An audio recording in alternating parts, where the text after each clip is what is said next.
Dictation start होगा 5 second के बाद।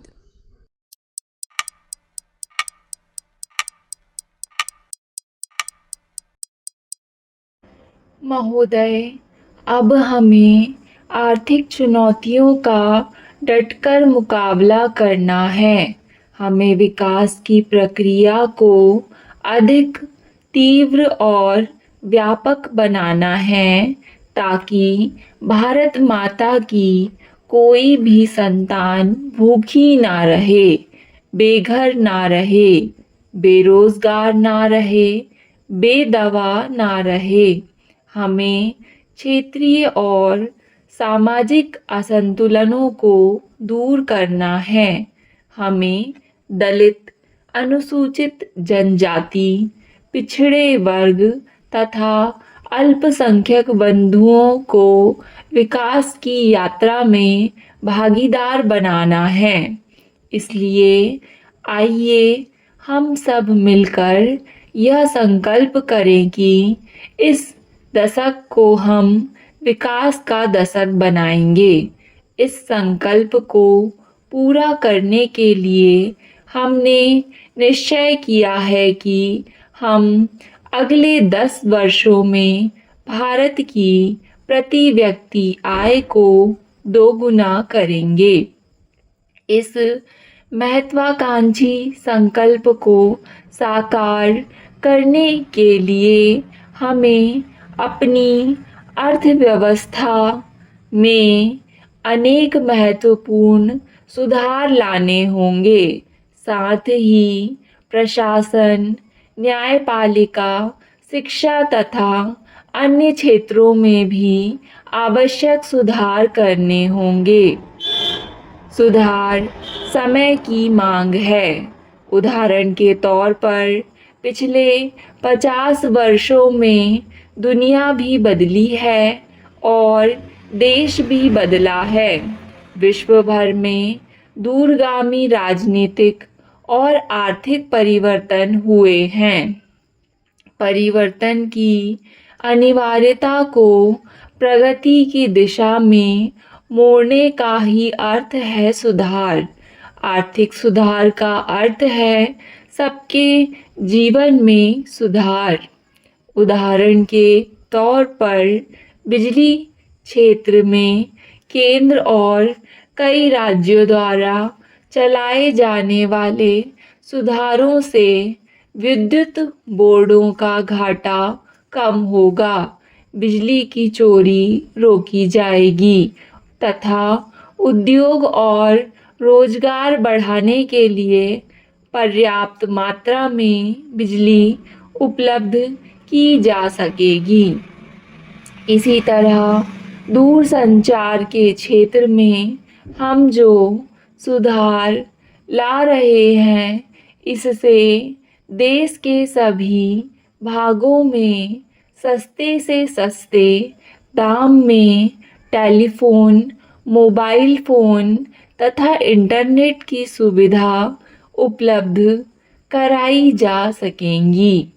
आर्थिक सुधारों को लेकर ना किसी के मन में गलतफहमी होगी और ना कोई डर।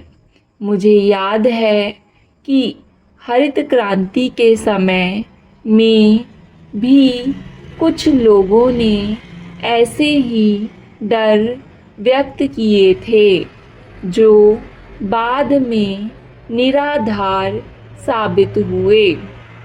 हमारी आर्थिक सुधार की परिकल्पना अपनी परिकल्पना है। हम जानते हैं कि लगभग सभी राजनीतिक दल समय समय पर केंद्र तथा अलग अलग राज्यों में और अलग अलग प्रकार से इस सुधार प्रक्रिया को अपनाते आ रहे हैं। मैं किसानों, मजदूरों, अन्य उत्पादकों और उद्योगपतियों के अलावा देश के तमाम बुद्धिजीवियों से भी यह आग्रह करता हूँ कि आर्थिक सुधारों के प्रति आम सहमति बनाने में योगदान दें।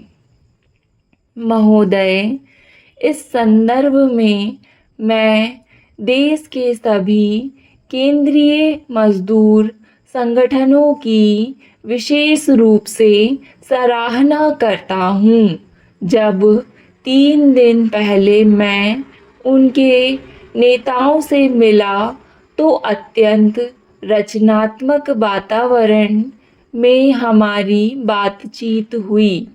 उन्होंने अपनी घोषित देशव्यापी हड़ताल को वापस ले लिया। आर्थिक सुधारों की प्रक्रिया में मजदूरों के हितों का पूरा ध्यान रखा जाएगा। आर्थिक और सामाजिक विकास की गति को तीव्र करने और अधिक से अधिक लोगों तक इसका लाभ पहुंचाने के उद्देश्य से सरकार इस वर्ष कई बड़े और महत्वपूर्ण कदम उठाने जा रही है। मैं भारत के किसानों को बधाई देना चाहता हूँ कि उन्होंने हमारी जनसंख्या में भारी वृद्धि होने के बावजूद देश में अन्न की कमी नहीं होने दी है। आज हमारे देश में अन्न की कमी नहीं है, बल्कि उसे सुरक्षित रखने के लिए भंडारों की कमी है। हमने स्वतंत्रता के बाद पहली बार एक राष्ट्रीय कृषि नीति बनाई है। इस नीति का मूल उद्देश्य हर साल 4% की दर से कृषि उत्पादन में बढ़ोतरी प्राप्त करना है। कृषि क्षेत्र में गिरते हुए पूंजी निवेश को रोकने तथा उसे बढ़ाने हेतु ठोस कदम उठाए जाएंगे।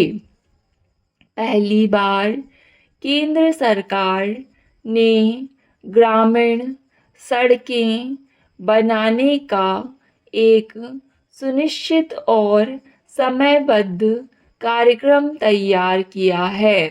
100% केंद्रीय अनुदान द्वारा प्रधानमंत्री ग्राम सड़क योजना के अंतर्गत अगले 3 सालों के अंदर 1000 से ज़्यादा आबादी के सभी गांवों को पक्की 12मासी सड़कों से जोड़ा जाएगा।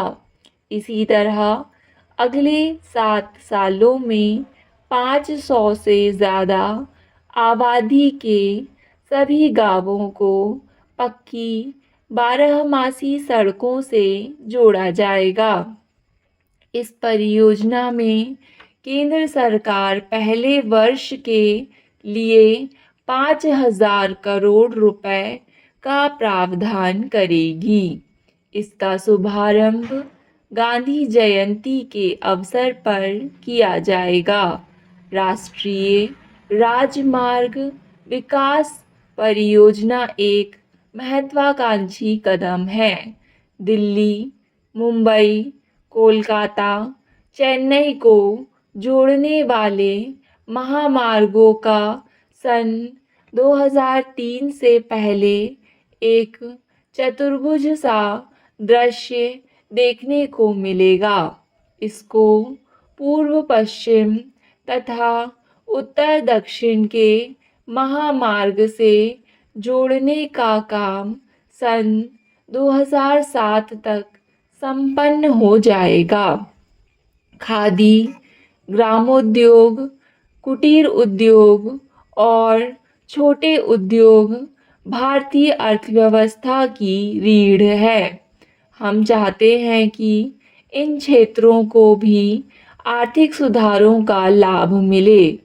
इसी माह 30 तारीख को कुटीर और छोटे उद्योगों का एक राष्ट्रीय सम्मेलन होने जा रहा है, जिसमें सरकार के अनेक महत्वपूर्ण निर्णयों की घोषणा की जाएगी।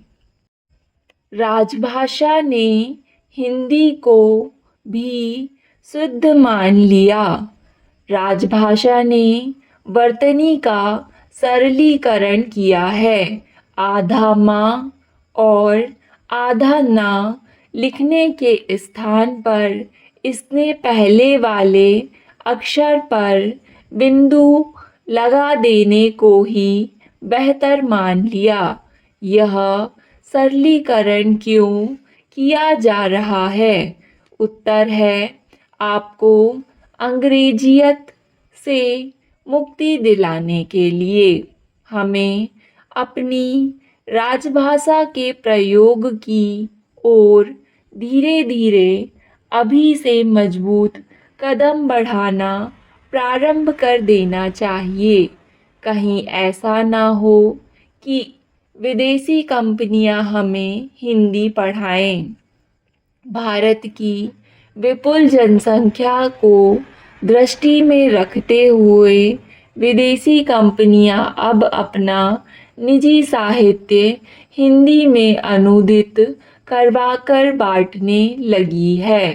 कंप्यूटर में हिंदी का प्रयोग इसलिए किया जाने लगा है कि हिंदी का सॉफ्टवेयर भारत में बिक सके और खप सके।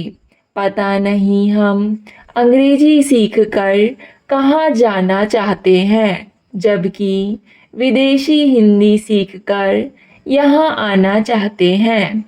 फादर कामिल बुल्के अंग्रेजी हिंदी कोश का निर्माण कर हमें लजा गए। भारतीय व्यक्ति जो काम ना कर सका, हीनता के ऊहापोह में रहा, वही काम एक विदेशी ने कर दिखाया। बुल्के साहिब हमसे अच्छी अंग्रेजी जानते थे, किंतु वे हीनता की भावना से ग्रसित नहीं थे। क्षेत्रीय भाषाओं का भी अध्ययन करते रहना चाहिए। स्टॉप।